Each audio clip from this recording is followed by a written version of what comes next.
3 even taps on her porch. An HOA letter orders her to dim the lights and herself.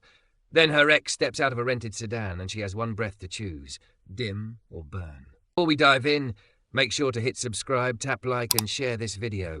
The more voices we reach, the louder these stories become. And drop your city in the comments. Let's see where love finds us. The moving truck coughed out its last box and rattled away, leaving the cul-de-sac quiet, except for the sprinkler's polite applause. Savannah Lake stood on the porch with her hands resting on her hips, breath running shallow the way it always did when a day was bigger than her body. She was soft where other women were sharp, thick where the world liked thin, and she was tired of treating her curves like an apology. The beige ranch house at the end of Maple Bend was supposed to be a reset button. New keys, new coffee shop, new neighbours who might wave with their whole hands. The curtains were still pinned with the little tape the realtor left. She unpeeled one strip and let the light fall across the entryway floor. Her phone hummed immediately, like it could smell visibility. "You good out there? You know the suburbs, aren't you, babe? Call me." Tyler always texted as if concern were a leash. Savannah slid the phone into a drawer she hadn't decided a purpose for yet and shut it with a careful push. The silence was louder, but it was her silence. She made 3 trips from the porch to the kitchen with plants she'd named during the lonely parts of the last year, Etta, Birdie, June, as if roots needed company. She set them by the window and watched their leaves adjust to this new brightness. "It's gentler here," she told June the pothos and pretended not to add, "It has to be." A shadow moved at the edge of the window. Savannah flinched. Then she saw it was a postal truck easing to a stop in front of her mailbox. She hadn't even noticed the little red flag was up. The realtor must have left a packet. Maybe this was what being normal looked like. Mail that wasn't bills or legal threats. A truck that came predictably. He stepped out with a fluid economy, like he'd measured the distance 1,000 times. Tall, broad-shouldered, skin the warm brown of honey at twilight. The blue-grey postal uniform fit like it had been made for him. The sun caught on the curve of his jaw as he tilted his head toward the house. Savannah felt her stomach rope itself into a surprised knot. He lifted his hand, 3 even taps on the mailbox lid, as if talking to a skittish animal. Then he turned toward the porch, and seeing her at the window, gave a small nod that didn't presume anything. No stare, no smirk, no cataloguing, just recognition. Savannah opened the door because pretending not to be home would be a first lie in a place she wanted honest. "Morning," he said, voice low and bright at the same time. "Welcome to Maple Bend. I'm Darius. I cover this route." "Savannah," she answered and heard the breathless tilt in her own voice. "First day. I can tell." His eyes flicked to the leaning tower of flattened boxes and the plant army behind her. "You want me to bring the mail to the door for a week or 2 until you figure out the key? People lose those little keys like it's a sport." She laughed, a startled sound that felt like cold water and sun together. "Yes, I will absolutely lose that key." He grinned like they'd agreed on a secret. "I'll walk it up then." He lifted the stack of envelopes, 2 official, 1 local coupons catalogue with a glossy peach pie on the cover and something handwritten that had been forwarded twice. "Looks like this one chased you." The handwriting told on her. Her aunt's looping S, the letters crowded as if they were trying to keep her from leaving. Savannah held the envelope like a fragile bird. "Thanks," she said, softer. "Any time." He tipped an invisible cap. "If anyone gives you trouble, this street puts out its lawn chairs and watches the drama, but I'm happy to fetch the HOA bylaws like scripture." Is that a threat or a comfort? Depends on the day. His smile creased deeper. "You need anything, I'm by every morning just after 10. Maple Bend likes predictability. It thinks that's the same thing as kindness." She wanted to ask what he thought. Instead, she nodded and watched him go, the neat cadence of his steps, the way he met the world open-palmed. Inside, the house exhaled a little. Savannah tore the forwarding envelope carefully. Her aunt had enclosed a Polaroid from last Thanksgiving, Savannah in a red sweater, full and laughing, caught mid-gesture. Tyler's arm was around her waist like a claim, his hand a flat possession at her hip. On the back, her aunt had written, "Don't shrink. Love, M." Savannah put the photo on the fridge with a magnet shaped like a bluebird. The room warmed around it. She spent the afternoon making her life recognizable. Sheets on the bed, a mug in the cabinet, her grandmother's quilt draped over the couch like a permission slip to rest. The doorbell rang once. Mrs. Larkin from 2 houses up with a loaf of banana bread and an inventory of neighbourhood rules disguised as kindness. "We keep our cans tucked behind the side gate here," Mrs. Larkin chirped, "and leaf blowers before 9 are a no." Her eyes did a quick commute from Savannah's hips to her face, back again, then away. "Good to know," Savannah said, steady. Mrs. Larkin's smile tightened when she noticed the Polaroid on the counter. "You'll love it here," she decided. "It's safe. Not like the city. Not like, you know." Her you-know hung there like a foghorn. Savannah thought of the apartment where she'd listened to Tyler count calories and costs, the way the city had whittled her joy down like a pencil. She thought of the women on her former block, nannies and nurses and night shift waitresses, who made the sidewalk a chorus of names and jokes. Safe had always been someone's idea of her. After Mrs. Larkin left, Savannah took the banana bread out to the porch and broke a piece with her hands. It was too sweet by half, but maybe sweetness taken in halves was how you survived new places. At 6 p.m, her phone buzzed again. A different tone. Her mother. "Your aunt says you got there safe. Text me your address. I'll send the china." Tyler called. He sounds hurt. Savannah typed, erased, typed again. "Please don't give him my address." She sent it. The ellipsis bubbled, stopped, bubbled. "Of course not," came the reply, and then, "But maybe hear him out?" Not everyone would appreciate you the way he does. Appreciate. As if appreciation had ever felt like swallowing her own name. Savannah powered the phone down. The porch light clicked on by itself. A small domestic miracle. A kid biker gang, 3 girls in neon helmets, rounded the cul-de-sac, giggling. One of them wobbled near Savannah's driveway and shouted, "We like your plants," before sprinting after her friends. Savannah surprised herself by calling back, "Thanks." Her voice didn't echo against tall buildings here. It disappeared into the stitched hush of sprinklers and distant dogs. The mail truck came again the next morning, right on 10. Darius didn't knock. He set the small stack on the porch table and turned to go, then saw her watering June. "Hey, plant lady." "Mailman," she shot back. "I lost the key already." He made a solemn face. A tragedy foretold. He leaned against the porch railing, not quite stepping up, leaving the threshold hers. "How'd your first night go?" "Quiet," which was weirdly loud. She set the watering can down and wiped her palms on her shorts. "Do you ever notice how quiet can be a sound when you're not used to it?" "All the time," he said. "I grew up in an apartment above a bar. First week here, I thought I could hear my own blood deciding things." She laughed. "What did it decide?" "That this route was a keep." His gaze held hers, steady. "I like seeing the same front doors. It's like reading a book 1 page a day." "What page am I?" "Prologue," he said without teasing. "The part where the main character swears she's going to become small, but we already know the universe is about to argue." Heat climbed Savannah's neck. "You always talk like that to your customers?" "Only when they talk first." He tapped the stack of mail. "You have a letter from the city. Jury duty or a parking ticket. Could be destiny. Let's hope destiny doesn't come with a fine." He tilted his head. "Destiny always charges us something." A car slowed at the corner. Savannah noticed the driver's gaze linger a beat too long, dragging over her body like a sticky hand. It was familiar. Unwelcome, unearned, and her muscles went tight the way they learned to in the city. Darius followed her glance. He didn't make a show. He just angled his body slightly between her and the street, the way you'd shield a candle from wind, and kept talking about nothing particular. Mail routes, a cardinal that kept attacking his rearview mirror, the good empanadas from the food truck near the post office, until the car moved on.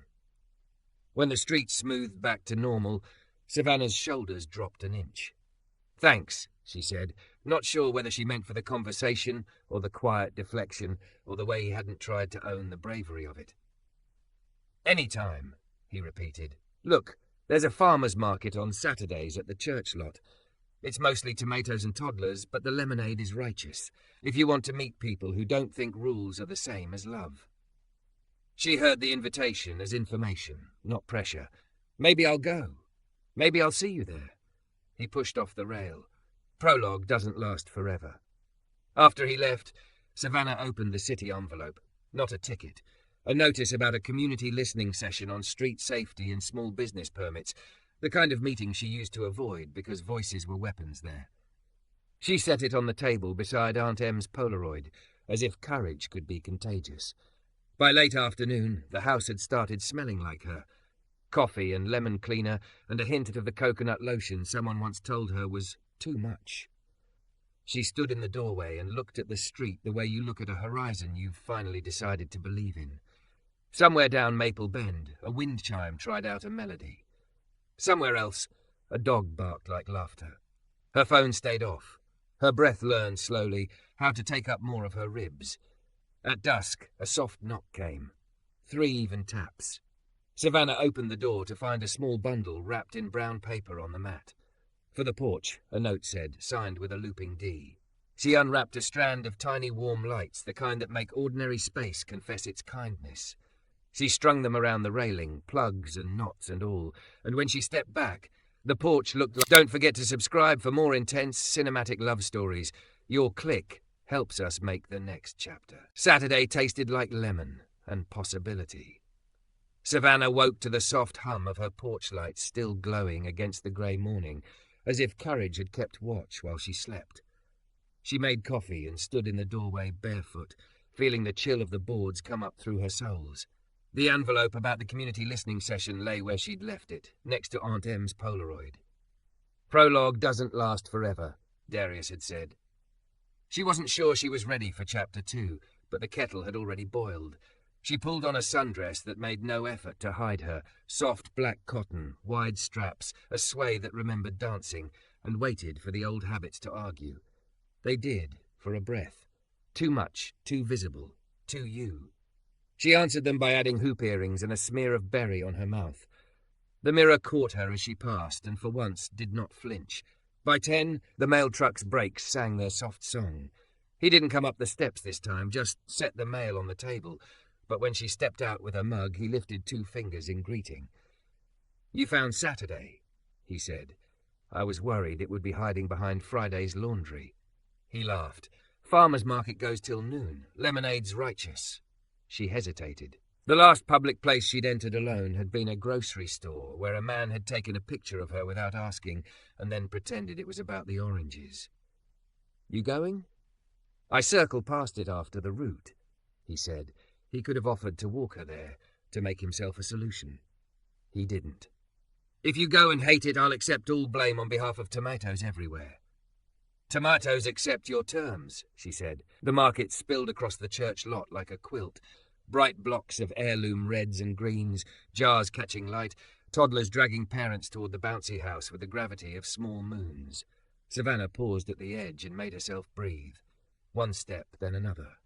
Beside a mountain of peaches, an older woman with long grey braids said, "First time?" in a tone that felt like a seat being pulled out from a table. "Is it that obvious?" "Only to those of us who love a first time." The woman pressed a peach into Savannah's palm. "Hold it like this. It'll tell you if it's ready." Savannah cradled it, and the fruit answered with a fragrant give, a soft yes. She smiled before she could stop herself. "I'm Auntie Jo to everyone," the woman announced. "Darius brings me mail. He steals my grapes when he thinks I'm not looking." "Libel," a voice said behind Savannah, warm as it had been on the porch. Darius stood there, uniform sleeves rolled, a paper cup sweating condensation in his hand. Something in Savannah's chest unclenched, the recognition not of rescue but of continuity. "Auntie Jo lies like a poet," he added. "That's why people listen." Auntie Jo sniffed, then looked Savannah over without that glassy scan the world sometimes did. It felt like being seen, not assessed. "You buy 2 peaches and come back next week for pears. That's an order." Savannah bought 4. They walked slowly, not together and not apart. He greeted vendors by name and weather complaint. She tasted a sample of honey so floral it surprised her into closing her eyes. When she opened them, Darius was watching her, not hungrily, but like watching someone find a window in a wall. "Okay," she said, licking honey from her thumb. "You were right about the lemonade." "I usually am," he deadpanned, and she bumped his shoulder with her own. The contact was brief and right-sized, and he took half a step sideways anyway, re-establishing a respectful orbit. The courtesy of it made her want to stay. Near the craft tents, a woman with a clipboard materialized like a rule in human form. Savannah, right? Mrs. Larkin told me you'd ventured out. She said ventured like escaped. I'm Catherine with the Neighborhood Aesthetic Committee. Quick note, those string lights on your porch aren't in the approved catalogue.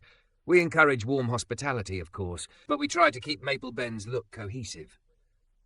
Cohesive, Savannah repeated, rolling the word around like a rock in her cheek. Exactly, Catherine said, relieved. If you take them down this weekend and submit a fixture request, we can revisit at our next meeting in... She checked her phone. 8 weeks. Savannah felt the familiar slide, body, voice, will, toward appeasement. She nearly heard Tyler's old whisper, be agreeable and you'll get what you want. Over Catherine's shoulder, Auntie Jo raised one eyebrow and kept arranging jars. Darius said nothing at all. I'll read the guidelines, Savannah said, and discovered her tone could be both polite and steel. And I'll see you at the listening session Monday. Catherine blinked. It's more for, traffic and permits, but sure. Her smile turned brittle. Welcome again. When she left, Darius let out a breath like he'd been saving it for her to use if she needed. I once got a letter about my mailbox colour, he said. Apparently it was too close to urban slate. What did you do? Painted it a colour that had meadow in the name and called it a day. He sipped his drink. Pick your battles, or bring extra paint. I'm tired of painting myself to match, Savannah said, startling herself with the truth of it. He nodded like she'd identified a law of physics. Then don't. They parted with a packet of basil and a promise, see you Monday. That sounded less like a plan than a compass. In the afternoon, the mail he'd left at her place came with an extra envelope slid underneath, official, stamped with the HOA seal. She carried it to the porch and opened it with that careful dread reserved for bureaucracy. Notice of non-compliance, it read, citing Section 5.4b, festive lighting must be approved and seasonal. She laughed once, bright and sharp, and then felt tears pushed behind her eyes anyway. Festive. As if joy needed permission slips. 3 even taps on the railing. She hadn't heard the truck, but there he was on the walk, 1 foot on the first step, not assuming entry. I knew that was in the pile, he said. I wanted to be here when you read it. Witness or guard dog? Neighbour. She handed him the paper. He skimmed it, grimaced, and then did the thing she was starting to recognize his signature. He didn't fix. He just stayed. I left them up on purpose, she said. Last night, I sat out here with the lights on, and it felt like I had a porch and a person on it. You do, he said. She wiped her cheek with the heel of her hand. I keep thinking I left the city to escape them. The comments, the stares, the measuring. But I brought all of it in my bones. I hear them when there's nobody talking. He considered that, gaze low at the steps. The body remembers what it had to do to survive. It takes time to teach it new steps. I don't know how to do that. Repetition, he said, and rooms that don't punish you for breathing. The street stayed calm, the afternoon tilting toward gold. A car turned in too fast at the corner and braked when it saw Darius's truck. Savannah had started to feel the day settle when tires crunched in her driveway. She knew the sound the way you know a song you hate. The first 2 notes and your whole body goes ready. Tyler unfolded himself from a sedan that looked rented for the purpose of appearing more successful than he was. He smiled the smile that always made strangers complicit. Sav, he said, like he had a right to syllables. Your mother told me you were here. My mother told me she wouldn't, Savannah replied, voice steady. Later, she would decide whether to be angry at one or both of them. Now she had an arrival to manage. Tyler's eyes flicked over Darius, a fast assessment packed with the same lazy prejudice he'd dressed up as jokes in the city. Mail delivery comes with front porch consultations now. Sometimes neighbours talk, Darius said mildly. Cute, Tyler said and turned back to Savannah. Can we go inside? We should have this conversation without an audience. We can have it here, she said. Or not at all. He laughed, offended. You're being dramatic. This neighbourhood isn't your speed, Sav. The people here, this isn't where you'll thrive. Come back. I already talked to my landlord. We can get your old place. No, she said. It came out quiet and absolute, like a stone placed, not thrown. You don't get to choose the volume of me anymore. Colour climbed his neck. You're making a mistake. Probably, she said. But it'll be mine. For a moment, everything froze. The air, the leaves, a bee hovering indecisively near the basil. Tyler looked past her shoulder to Darius, measuring heat. Darius didn't offer any. He stood like a tree you could rest your back against if the weather turned. Tyler's bravado curdled. "You'll cool," he said, not a question, then slid into the car and left the way he'd arrived, too fast, forgetting the curve. Savannah exhaled so long she surprised herself with breath still left. She sat on the top step. Darius didn't sit until she patted the board beside her. "I'm sorry," she said after a moment, though she wasn't sure for what. "Don't apologize for telling the truth." They watched a pair of finches argue in the hedge. The light shifted. Somewhere a screen door clapped shut. In the smallness after drama, Savannah felt both hollowed and full. "Monday," she said, tapping the notice about the listening session. "Will you be there?" "I get off at 6, he said. "I can walk you over or just save you a seat. Or neither. Your call." "Save me a seat," she said. "I'll walk myself." He smiled. "I thought you might." When he left, she didn't take the lights down. Instead, she plugged them in early, so they would already be shining when evening tried to convince her it was too late to be visible. She made a sandwich and ate it on the porch, legs tucked under, the basil within reach, Aunt Em's Polaroid catching a filament of glow from the window. For the first time in a long season, she felt the centre of herself quiet. It wasn't triumph. It wasn't even peace. It was simply this. A woman in a dress she chose, in a house she chose, under lights she had decided were part of her. And somewhere down Maple Bend, a man whose job was to move through thresholds had paused at hers and said without saying, "You get to be here." Monday arrived like a held breath she finally decided to release. Savannah woke before the alarm and went to the porch, the little warm bulb still winking against the pale sky. The notice about the listening session sat on the table beside Aunt Em's Polaroid, and a sprig of basil she'd tucked into a glass. She traced the stamped seal of the city with her thumb, half expecting it to bite. It didn't. The street yawned itself awake. Trash cans rolling, a jogger's measured footfalls, the glint of dew on driveways that made everything look forgiven. At 10, the mail truck sighed to a stop. Darius didn't climb the steps. He placed her envelope stack in the usual spot, then slid a small index card underneath, a tab of blue painter's tape holding it in place like a friendly flag. Row 3, aisle. The card said in tidy block, "I'll save it till 6:15. She smiled so hard it surprised her cheeks. "You're bossy for a civil servant," she called. He glanced up, the corner of his mouth tipping. "I prefer helpful." "Thank you," she said, meaning more than the card. He tipped an invisible cap and moved on, the rhythm of his steps already part of the neighborhood's pulse. After he turned the corner, a familiar sedan crept past her curb and kept going. Her body tightened on instinct, then loosened when the car didn't stop. She went inside and put on the same black sundress from Saturday because it felt like a small rebellion that belonged to her. By late afternoon, nerves arrived like weather. She made tea she didn't want, sat, stood, sat again. She thought of the women at Auntie Joe's stand and the way the peach had said yes in her palm. She thought of Catherine's clipboard and the HOA letter's careful scold. She thought of Darius standing like a tree. At 5:55, she locked her door and walked toward the church lot where the market had quilted the asphalt 2 days before. The listening session had rearranged the space into rows and a microphone on a stand. Folding chairs made a grid. A banner read, "Welcome," in the kind of font that was trying hard. Savannah hovered at the doorway until she saw a hand lift, a simple wave from row 3, aisle. The seat beside it wore another small strip of blue tape, this one with her name printed neatly. Saved, like an old story, but kinder. "Hey," he said when she slid in. He wore a plain button-down, sleeves rolled, a map of faint creases where the day had rested on him. "You made it." "I almost didn't," she admitted, "but then I remembered how peaches talk." He nodded, as if that were a normal sentence. A lot of life makes more sense if you assume fruit is giving instructions.